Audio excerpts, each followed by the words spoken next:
एक गांव में एक वेश्या रहती थी। उसका घर गांव के बाहर था और वहीं एक सुंदर बगीचा भी था। एक दिन कुछ संतों की मंडली गांव से निकली। उन्होंने लोगों से पूछा, कोई ऐसा एकांत, शांत और पावन स्थान हो जहां ठाकुर जी को विराजमान करके आरती भोग किया जा सके, रात का ठहराव भी हो सके। कुछ शरारती लोग जो संतों से खुश नहीं होते, उन्होंने मजाक में कहा, गांव किनारे जो बगीचा है वही सबसे अच्छा है। लेकिन वह बगीचा उस वेश्या का था जो उसे सजा संवार कर रखती थी।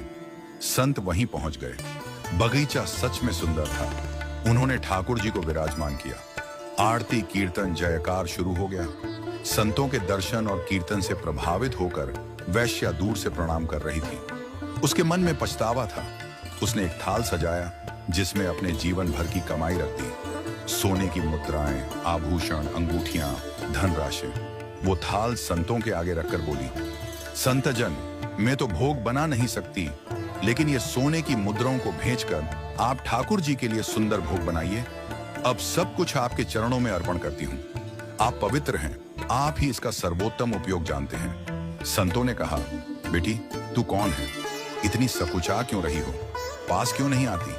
वो बोली, भगवान, डर लगता है। यदि मेरा परिचय दूंगी तो आप लोग मुझे भगा देंगे।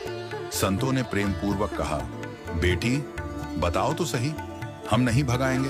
वैश्या बोली, महाराज मैं एक वैश्या हूं और पूरी जिंदगी अपना शरीर बेचा है। संत बोले, पहली बार किसी ने पाप का धन भगवान के चरणों में चढ़ाया है। तू धन्य है। हम नहीं खाएंगे इस धन को, पर इसका उपयोग ठाकुर जी की सेवा में अवश्य होगा। संतों ने उसे उपाय बताया, इस धन से रंगनाथ जी के लिए एक स्वर्ण मुकुट बनवाओ और अपने हाथों से ठाकुर जी को पहनाओ, तुम्हारा परम कल्याण होगा। उसने सभी आभूषण बेचकर सुंदर मुकुट बनवाया। संत वहीं 2-3 दिन रुके रहे। जब रंगनाथ जी के मंदिर में मुकुट चढ़ाने की बात आई तो वहां के पुजारियों ने रोका। एक वैश्या और ठाकुर जी को अपने हाथ से मुकुट पहनाए, यह असंभव है। संतों ने कहा, यदि भगवान स्वयं गर्दन झुका दें तब तो आप मानेंगे? पुजारी हंस दिए, बोले, मूर्ति गर्दन कैसे झुकाएगी? संत बोले, यदि वह मुकुट लेकर आए और ठाकुर जी ऐसे झुक जाएं तो आप मानोगे? पुजारी ने सहमति दी। अब वैश्या आई। हजारों लोग यह दृश्य देखने को उमड़ पड़े, किंतु वैश्या रोती हुई बोली, महाराज मेरा पाप आज भी प्रकट हो गया।